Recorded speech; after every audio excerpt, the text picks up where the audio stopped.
ಮಂಡ್ಯ ಜಿಲ್ಲೆಯ ಶ್ರೀರಂಗಪಟ್ಟಣದಲ್ಲಿ ವ್ಯಕ್ತಿಯೊಬ್ಬರು ಫೋಟೋ ಹುಚ್ಚಿಗೆ ನೀರು ಪಾಲಾಗಿರುವಂತ ಘಟನೆ ನಡೆದಿದೆ.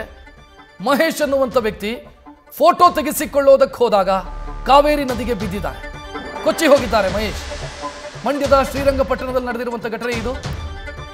ತಮ್ಮ ಸ್ನೇಹಿತರೊಂದಿಗೆ KRSಗೆ ಪ್ರವಾಸಕ್ಕೆ ಅಂತ ಬಂದಿದ್ರು. ಪ್ರವಾಸಕ್ಕೆ ಬಂದವರು ನದಿಯ ಸಮೀಪದಲ್ಲಿ ನಿಂತು ಫೋಟೋ ತೆಗೆಸಿಕೊಳ್ಳುವಂತ ಪ್ರಯತ್ನವನ್ನ ಮಾಡಿದ್ದಾರೆ. ಆಯತಪ್ಪಿ ಕಾವೇರಿ ನದಿ ನೀರಿಗೆ ಬಿದ್ದಿದ್ದಾರೆ. ನೀರು ಹೆಚ್ಚಿದ್ದ ಕಾರಣ ಕೊಚ್ಚಿ ಹೋಗಿದ್ದಾರೆ ಮಹೇಶ್. ನದಿಯಲ್ಲಿ ಕೊಚ್ಚಿ ಹೋದ ಮಹೇಶ್ಗಾಗಿ ಸದ್ಯ ಶೋಧ ಕಾರ್ಯ ನಡೀತಾ ಇದೆ. ಅಗ್ನಿಶಾಮಕ ದಳ ಶೋಧ ಕಾರ್ಯವನ್ನು ಮುಂದುವರಿಸಿದೆ. ಏನು ವ್ಯಕ್ತಿ ನೀರು ಪಾಲಾಗ್ತಾ ಇರುವಂತ ದೃಶ್ಯವೂ ಕೂಡ ಸೆರೆ ಸಿಕ್ಕಿದೆ. ಆ ದೃಶ್ಯವನ್ನ ನೀವು ಗಮನಿಸ್ತಾ ಇದ್ದೀರಿ. ಮಹೇಶ್ ಬೀಳುತ್ತಾ ಇರೋದು, ಎಡ್ಜಲ್ಲಿ ನಿಂತು ಫೋಟೋ ತೆಗೆಸಿಕೊಳ್ಳುವಂತ ಪ್ರಯತ್ನವನ್ನು ಮಾಡ್ತಾ ಇದ್ರು. ಕಾಲ್ ಜಾರಿ ಬಿದ್ದಿದ್ದಾರೆ, ನೀರು ಪಾಲಾಗಿದ್ದಾರೆ. ಸದ್ಯ ಅವರನ್ನ ಹುಡುಕುವಂತ ಪ್ರಯತ್ನಗಳು ನಡೀತಾ ಇದೆ, ರಕ್ಷಣೆ ಮಾಡುವಂತ ಪ್ರಯತ್ನಗಳು ನಡೀತಾ ಇದೆ. ಅಗ್ನಿಶಾಮಕ ದಳದ ಸಿಬ್ಬಂದಿ ರಕ್ಷಣಾ ಕಾರ್ಯಾಚರಣೆಯನ್ನ ಮುಂದುವರಿಸಿದ್ದಾರೆ.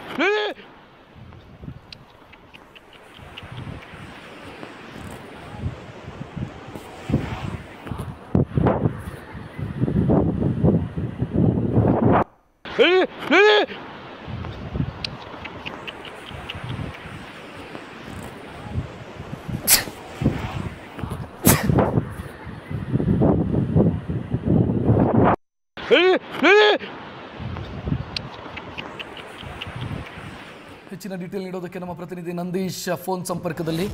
ನಂದೀಶ್, ಪ್ರವಾಸಿಗರಿಗೆ ಎಷ್ಟೋ ಸಲ ಎಚ್ಚರಿಕೆ ಕೊಟ್ಟರೂ ಕೂಡ ಈ ರೀತಿಯ ಘಟನೆಗಳು ಮರುಕಳಿಸ್ತಾ ಇದೆ. ಇದು ಕೂಡ ಬೇಕು ಅಂತ ಅಪಾಯವನ್ನ ಮೈಗೆಳೆದುಕೊಂಡಂಗೆ ಕಾಣಿಸ್ತಾ ಇದೆ.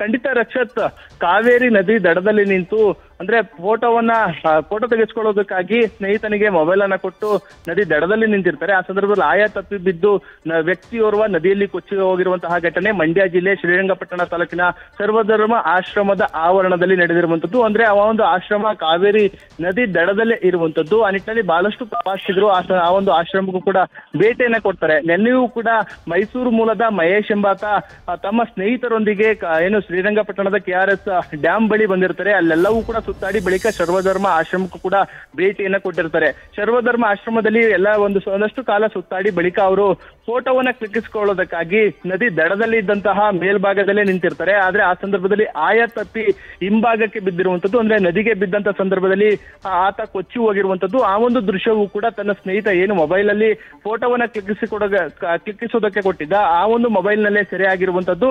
ಆತ ಆಯ ತಪ್ಪಿ ಬಿದ್ದು ಕೊಚ್ಚಿ ಹೋಗುವಂತಹ ದೃಶ್ಯವೂ ಕೂಡ ಅದರಲ್ಲಿ ಸೆರೆ ಆಗಿರುವಂತದ್ದು. ಅಂದ್ರೆ ಪ್ರವಾಸಿಗರಿಗೆ ಬಹಳಷ್ಟು ಎಚ್ಚರಿಕೆಯನ್ನ ಅಲ್ಲಿನ ಸ್ಥಳೀಯ ಆಡಳಿತ ಮತ್ತು ಪೊಲೀಸರು ನೀಡ್ತಾನೆ ಬಂದಿರ್ತಾರೆ. ಅಂದ್ರೆ ನದಿಯ ದಡದಲ್ಲಿ ನಿಂತು ಉಚ್ಚಾಟವನ್ನ ಮಾಡಬೇಡಿ, ನೀರಿಗೆ ಇಳಿಬೇಡಿ ಅಂತ. ಆದ್ರೆ ಈ ರೀತಿಯ ದುಸ್ಸಾಹಸಕ್ಕೆ ಮುಂದಾಗಿ ಪ್ರವಾಸಿಗನೋರ್ವ ಇದೀಗ ನದಿ ಪಾಲಾಗಿರುವಂತದ್ದು ನಿಜಕ್ಕೂ ಕೂಡ ದುರಂತ ಅಂತಾನೆ ಹೇಳ್ಬೋದು. ಈಗಾಗಲೇ KRS ಪೊಲೀಸ್ ಠಾಣೆಯಲ್ಲಿ ಈ ಒಂದು ಪ್ರಕರಣ ಕೂಡ ದಾಖಲಾಗಿದೆ. ಸದ್ಯ ಅಗ್ನಿಶಾಮಕ ದಳದ ಸಿಬ್ಬಂದಿಗಳು ಪೊಲೀಸರು ಇಬ್ಬರು ಕೂಡ ಕಾರ್ಯಾಚರಣೆಯನ್ನ ಮಾಡ್ತಾ ಇರುವಂತದ್ದು. ಆದ್ರೆ ಹೆಚ್ಚಿನ ಪ್ರಮಾಣದಲ್ಲಿ ಈಗಾಗಲೇ KRS ಡ್ಯಾಮ್ ನಿಂದ ನದಿಗೆ ನೀರನ್ನ ಬಿಡಲಾಗಿದೆ. ಆ ನಿಟ್ಟಿನಲ್ಲಿ ಕಾರ್ಯಾಚರಣೆಗೂ ಕೂಡ ಅಡ್ಡಿ ಆಗ್ತಾ ಇರುವಂತದ್ದು. ಅಂದ್ರೆ ಆ ಒಂದು ಭಾಗದಲ್ಲಿ ಬೋಟಿಂಗ್ ಮೂಲಕ ಒಂದು ಕಾರ್ಯಾಚರಣೆ ಮಾಡುವಂತದ್ದು ಬಹಳಷ್ಟು ಕಷ್ಟ ಆಗ್ತಾ ಇದೆ. ಯಾಕೆಂದ್ರೆ ಬಹಳಷ್ಟು ರಭಸವಾಗಿ ಬರ್ತಾರೆ ಮೀನಲ್ಲಿ. ಕಾರ್ಯಾಚರಣೆಗೂ ಕೂಡ ಒಂದಷ್ಟು ಅಡ್ಡಿ ಆಗಿದೆ ಅಂತಾನೆ ಹೇಳ್ಬೋದು. ಆ ನಿಟ್ಟಿನಲ್ಲಿ ಏನೋ ನೀರಿನ ಪ್ರಮಾಣ ಮತ್ತಷ್ಟು ಕಡಿಮೆ ಆದ್ರೆ ಮಾತ್ರ ಆತನ ಸುಳಿವು ಸಿಗುವಂತ ಸಾಧ್ಯತೆಗಳು ಕೂಡ ಇರುವಂತದ್ದು. ಆ ನಿಟ್ಟಿನಲ್ಲಿ ಸದ್ಯ ಕಾರ್ಯಾಚರಣೆಯನ್ನ ಮಾಡ್ತಾ ಇದ್ದಾರೆ.